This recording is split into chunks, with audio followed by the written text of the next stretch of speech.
Find করে দেখো। এবার ধরো আমি স্লোপ এই দুটো পয়েন্টের, ধর এই পয়েন্টটা আর এই পয়েন্টটার মধ্যেও বের করতে পারি, এই দুটো পয়েন্ট, বা এই দুটো পয়েন্টের মধ্যেও বের করতে পারি, বা এই দুটো পয়েন্টের মধ্যেও বের করতে পারি। যদি আমি এই দুটো পয়েন্টের মধ্যে বের করি তাহলে এটা হবে আমার y2, এটা হবে আমার y1।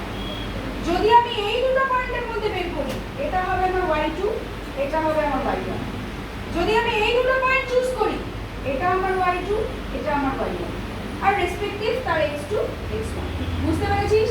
হ্যাঁ, এবার সমস্ত জায়গাতে যত ছোটই তুই ভ্যালু নিস না কেন বা যত বড় তুই স্লোপের ভ্যালু নিস না কেন, slope will be more or less কাছাকাছি।